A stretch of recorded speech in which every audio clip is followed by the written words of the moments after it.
Welcome to the 5th episode of The Exchange with yours truly, Nick Mangold, and my good friend, Mark Sanchez. Mark, how are we doing today? Buddy, if I were any better, it would be against the law.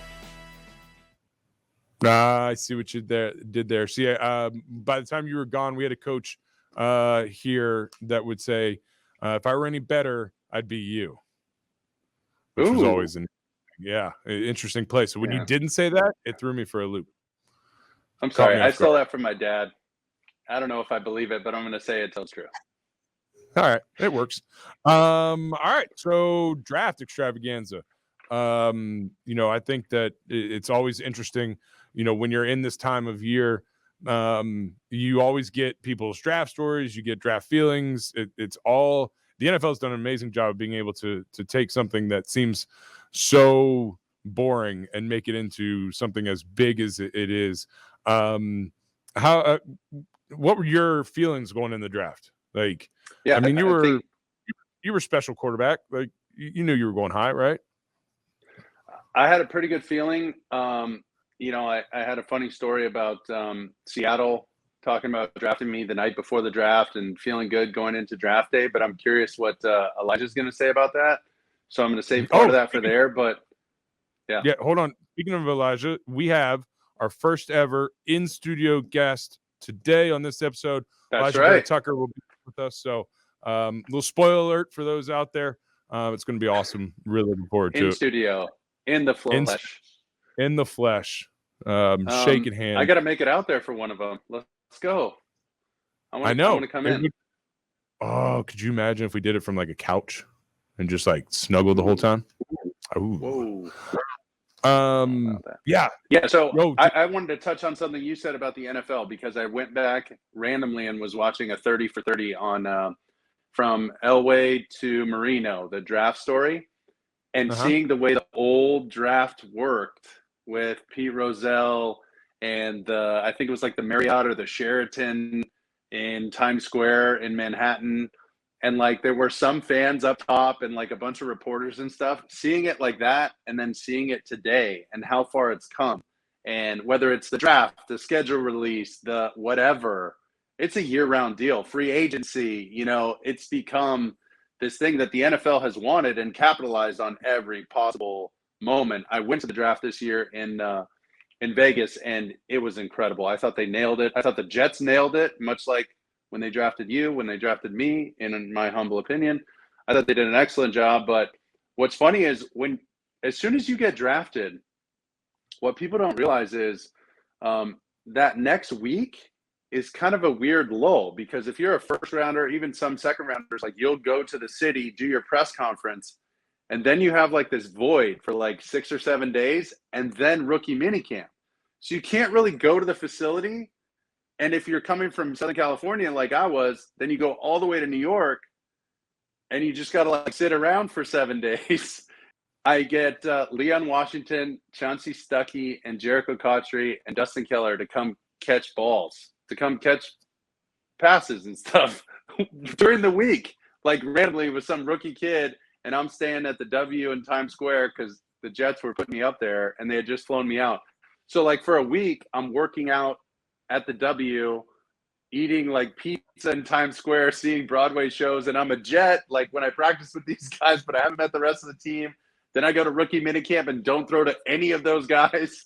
So it's just such a weird 7 days of your life where you're kind of like this amoeba floating, trying to find your identity. Although on the outside, everything seems amazing, but really trying to figure out your schedule and your life during that week is pretty hectic.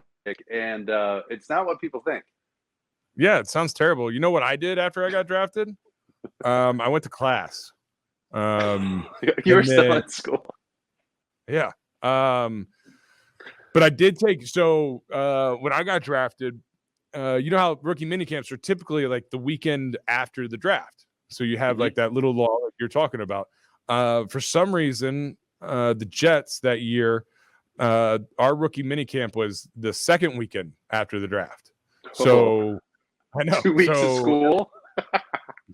I never left school. I had to finish school before I got up here.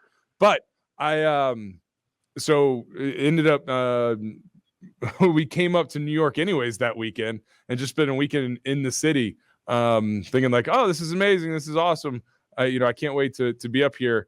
And then when I came back for rookie minicamp and I landed in LaGuardia and they were driving me out to Hofstra, I was like, wait a second, this isn't the city.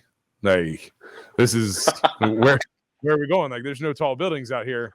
So I was a little rope-a-doped on that one. I was sitting there that weekend before, like in the city, I was like, oh, this is amazing. And then realized that we were on Long Island and I'd have to take the train into the city. That's when the reality hit a little bit. Like, oh, this is like a real job, and like we're not just here for all fun and games. But how did you go to class? Because how did you go to class for 2 weeks knowing you just made like millions of dollars? I had to finish. I started. Yeah, I know, but were people like, yo, buy me lunch? No one really. I don't know. That was. I mean, I don't know how it is. Nobody really talked to you. Yeah, pretty much. I mean, I just sat by myself, and just like with the Jets, nobody even talked to you. Oh, don't you start. It was just me and my roommate. We'd be going to class, and we'd come home, play Halo, and because I think AJ left right away.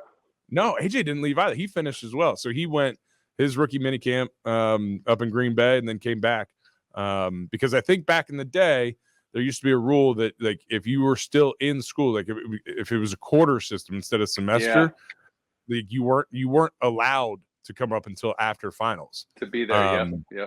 And so like there was nothing we could do anyway. So it was kind of fun because like I would talk to like Brick or something who was already up here and like working in OTAs and everything, and I'd be like, oh yeah, I'm still at school, like just kind of hanging out. We're going out tomorrow night, like. Because like it's a Tuesday. It's like, I don't have class on Wednesday. Like, it's great. College, baby. College, baby. So being the second first round pick, you really have none of the responsibilities of being a first round pick, and it was pretty awesome. It's like being the king's brother. It's ridiculous. Yes. It's fantastic. All right. So let's see if we can bring in AVT here and pick his brain a little bit, have a little fun. Look forward to this interview. I think it's going to be a blast. I'm really looking forward to, especially in person. I mean, we've yet to talk to anybody. If we could get you, Mark, here, that would be awesome. But at least step by step, we are getting back to normal. So let's get to that interview right away. And we have our first ever in studio guest, Alijah Vera-Tucker. Welcome to the exchange with myself and Mark Sanchez. Mm-hmm. Mark, say hello to your good buddy here. Did you guys go to the same school or something? Indeed. Wow. I don't remember where you went to. Elijah, you focus on me. Me and you, AVT and the Sanchez will handle this whole thing. Don't worry about Nick. No, there's always some SC haters. Let's talk a little USC, big dog. Mm-hmm. Let's talk a little USC. How's the studio, by the way? You like it? Nice and comfy? Oh, yeah. It's a nice little studio out here, you know. Mm-hmm. You're the first one here, so. Oh, yeah. It's like a bathtub. You leave a ring in the bathtub, that's a problem. Everybody knows it's you. Yeah. Here. Yeah, well, thank you for having me. All right. Okay. You're welcome. Give me some USC stuff, man. All the fans want to know, all the USC fans, and there's a million of them. Mm-hmm. What was it like being there? Your favorite part about it, was it the Coliseum? Was it the quad at lunchtime? Because that was pretty nice. Mm-hmm. Did you hear a lot about me when you were there? Most likely. What was it like there? Man, I would say definitely heard about you, all the USC quarterbacks who came through there. I mean, if I had to pick one, I'd probably say just playing in the Coliseum, that Coliseum, that's history right there. So many events, historical events have been placed in there. Just being able to play there, where all of the alumni were able to play, it's a great feeling. It's different, I feel like playing in there.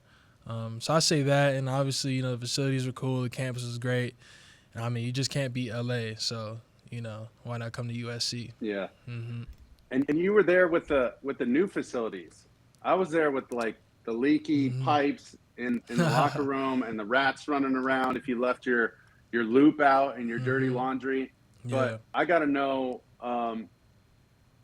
after the games, I used to walk up the Coliseum tunnel. I'd see my family, do the interviews, whatever. Mhm. But you know those little ladies pushing around those carts with the hot dogs wrapped in bacon? Oh yeah.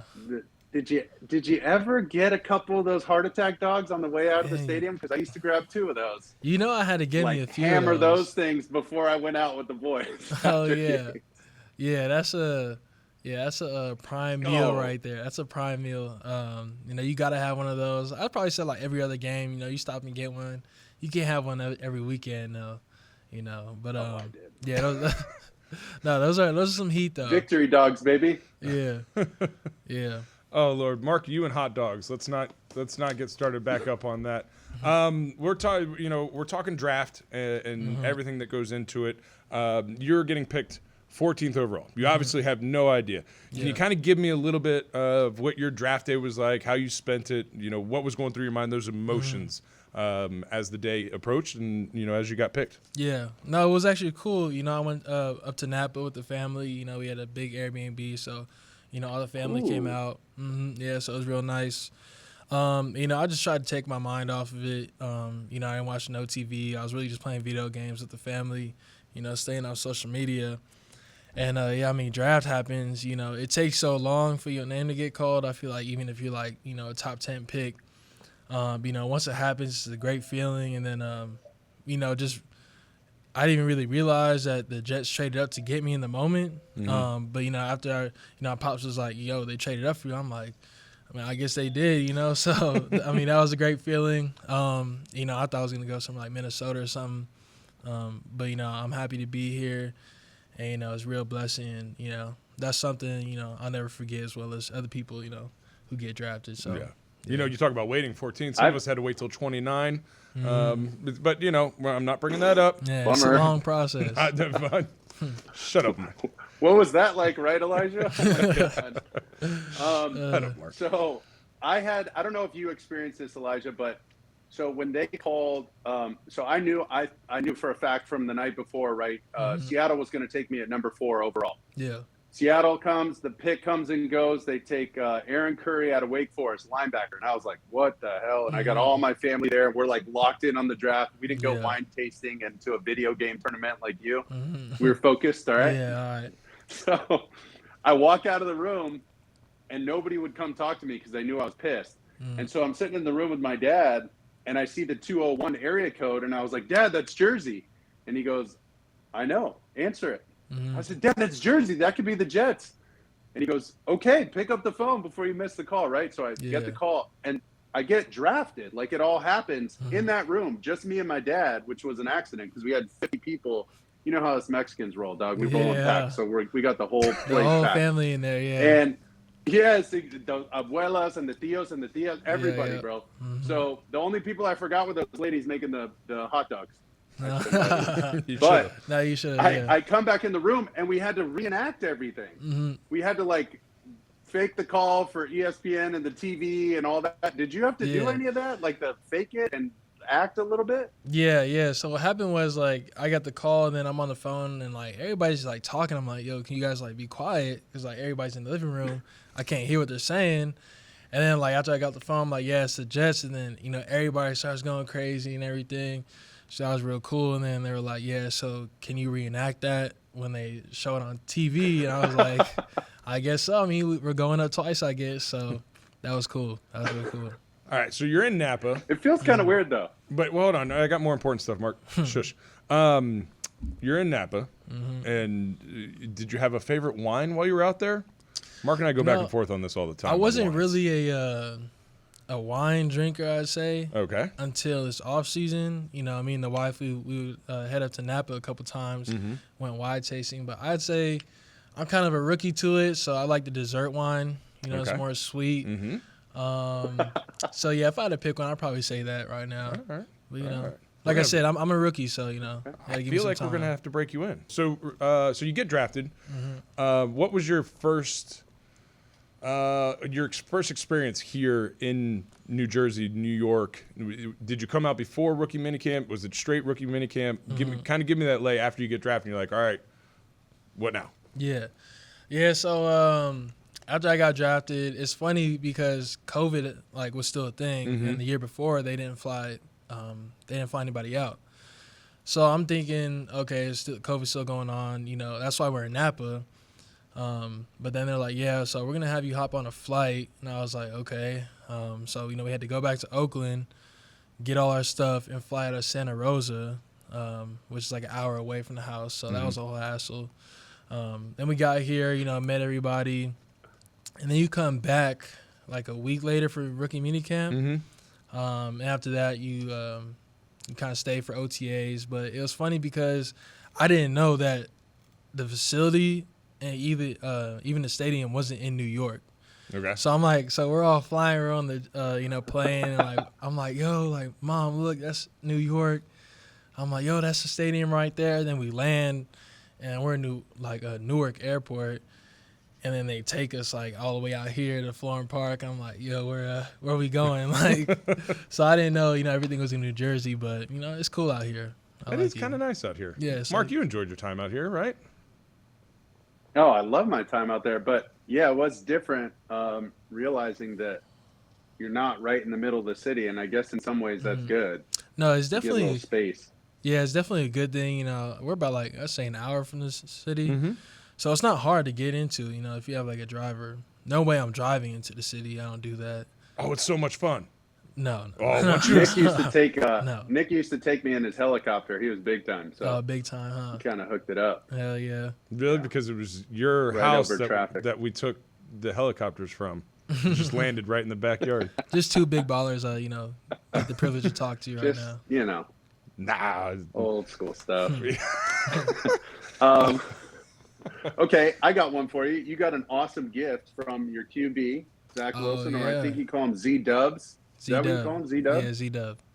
All right. Yeah. Maybe he'll answer my call if I call him Z-Dub or put him Z-Dub in my phone. Just keep on ringing him. So he had a partnership with JetBlue, plug. Yeah. And he got you guys flight vouchers to wherever you wanted to go. Did you use the voucher yet? Because I used that idea. He probably stole it from me.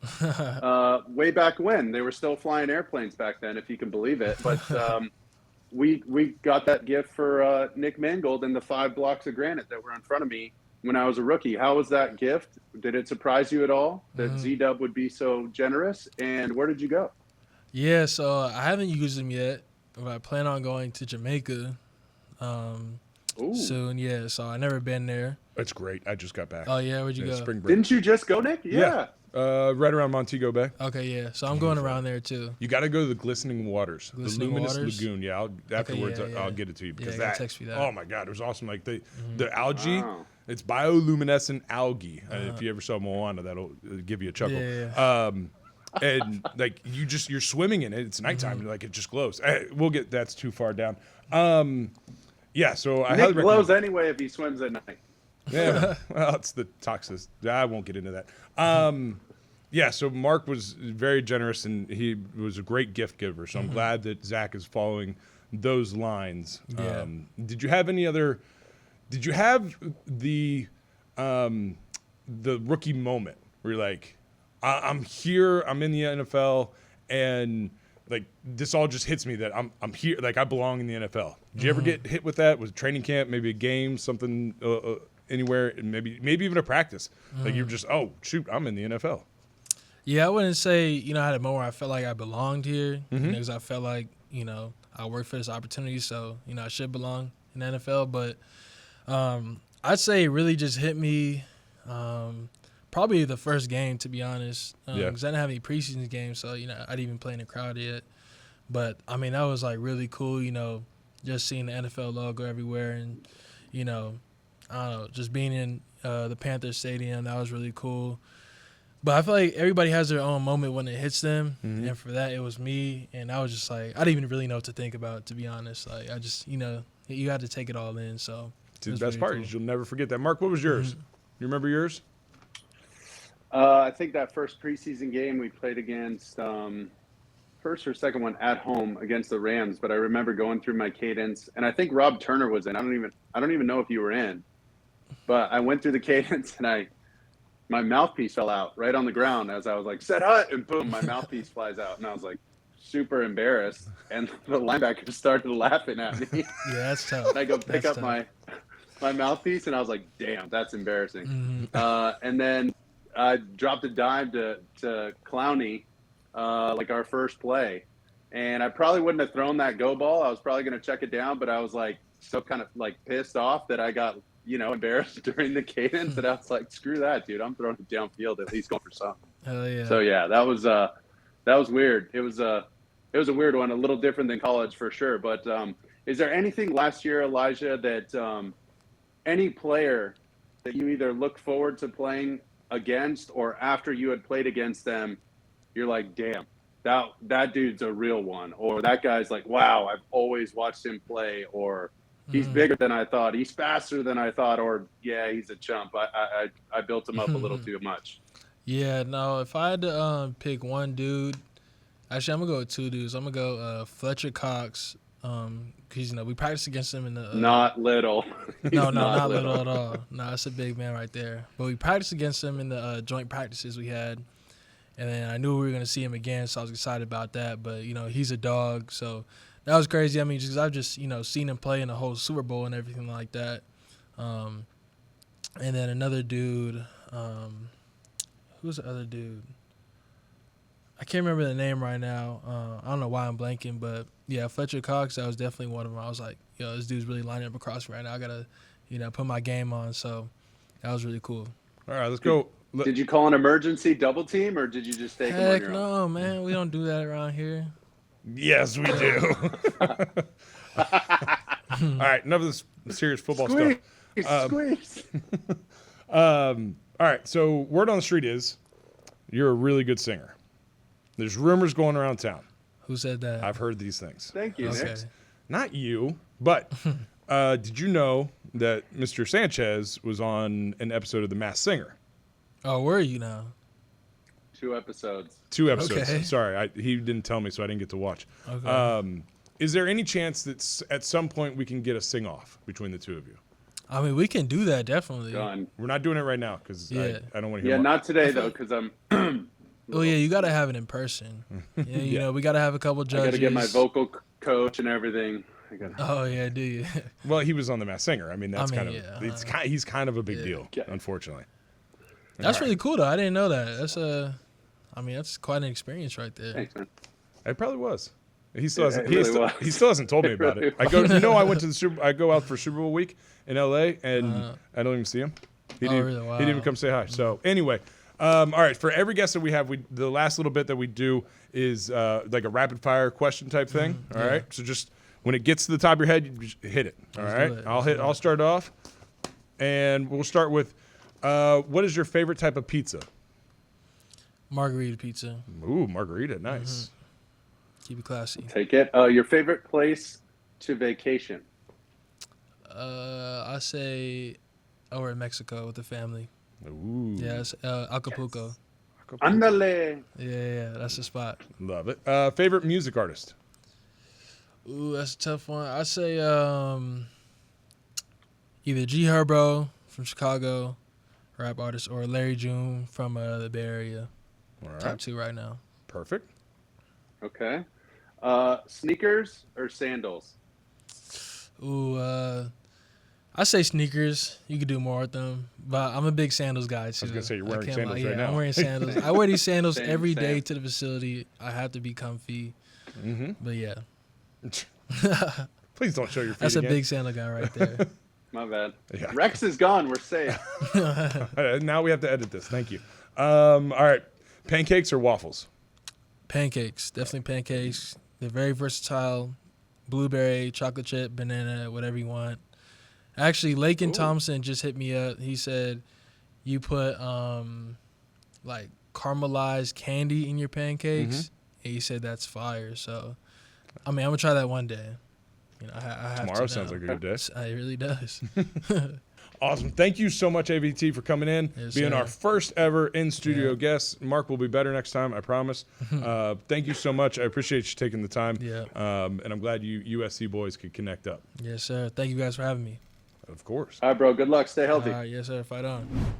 What an awesome interview from our guy, AVT. No surprise, USC product, polished, well-spoken, great stories. and an absolute baller. I think he had like 981 snaps last year, only gave up 1 sack. Got a great gift from Zach Wilson. I feel like this guy's, sky's the limit for this guy. He's going to do great with gangrene. But switching gears a little bit, we talked a little bit about the draft. I was in Vegas, Nick, making probably some of my best decisions of my Vegas career. And I was just doing some marketing stuff. So it was nothing to report home about.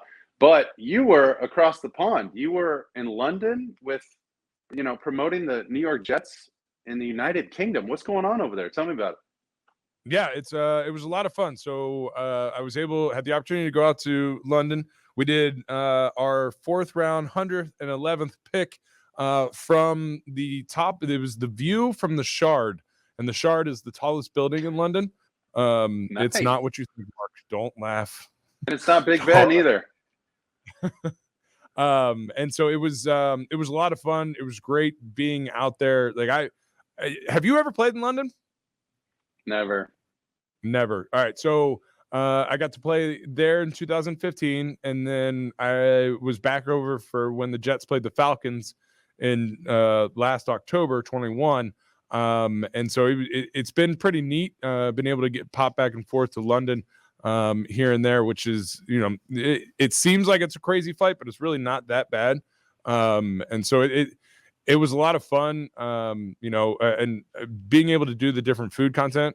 We have a lot of fun stuff coming out from that. I spent 2 full days of just doing all content and media, the draft pick, which was a whirlwind extravaganza. I mean, I feel like we got to do a lot of content, and it was great. And you actually, for everyone out there, if you go follow, it is NY Jets in UK for Twitter, and for Insta or Instagram, I think Insta is the way the cool kids say it. It's New York Jets in UK. They have all the behind the scenes stuff.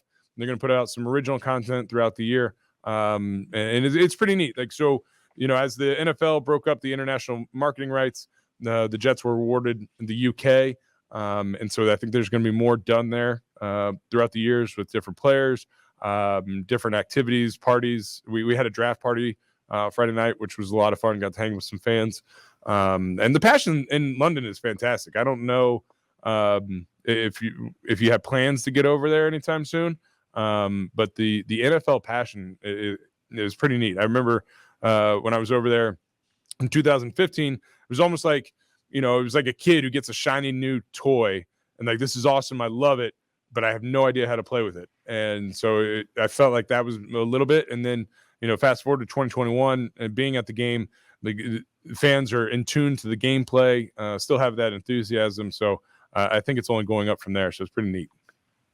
So let me translate this for our viewing and listening public. Content means you ate for 2 days straight and somebody happened to film you just eating different food.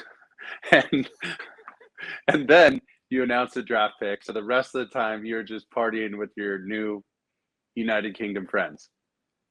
Yeah, That's I would say you're pretty much it. Yeah, we did do one of the content things was a food segment. It was a street one. It lasted 8 hours.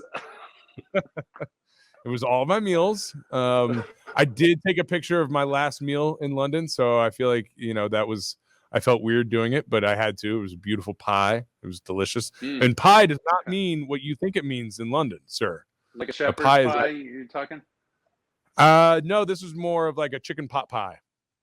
Ooh, okay. Yeah. So not like a pizza pie. Not a pizza pie, not a cherry pie. Okay. It was a chicken and leek pie. Came with some mashed potatoes, green beans, carrots. Okay. Oh, it was phenomenal. Wash it down with a Guinness. I don't know if I can say that, but it was a lot of fun. It was neat, and I think it's something good for the NFL. The way that they are trying to market this thing internationally. I think it's going to be a lot. There's a game in Munich this year in Germany. It's awesome. I saw that. Yeah. I forget. Did they announce who's playing over there? That I don't know, but I know it's Germany, London. There's a Mexico City again. But the NFL is just expanding, and it's awesome. Yeah, it is. It's pretty cool. But yeah, I think you know, it was neat. We got to see some of the sights and everything. I didn't get to bring the kids with me because, spoiler alert, the Mangold's got a new dog. And so Ooh, I'm pretty excited. what kind of pooch are we working with? We got a Ligoto. Something. Can I get? Wait. I already said it. Would you? I didn't hear you. Oh, all right. If you, God's on. Got to be something hypoallergenic, and I feel like you guys are golden doodle. Golden doodle. No golden doodles. It is a Ligoto. Yeah, it's a Ligoto, which is actually it's an Italian truffle hunting dog. Oh, whoa. Yeah, but in Jersey we don't have a lot of truffles, so it's just there to look cute and play with the kids. Sniffing around for whatever. Yeah. Okay. If it sniffs around the wrong place, you never know what it's going to find. Hello, Jimmy Hoffa. All right, too far. Awesome. I think this was a fantastic episode. Mark, we need to get you in studio. It was great having AVT in studio. Thank everyone for listening. Thank you, Mark, for being the best that you are. This was a great episode. I had a lot of fun. I had a blast, man. Don't forget to rate, review, follow, and listen on the iHeart Radio app, on Apple Podcasts, or wherever you choose to get your podcast.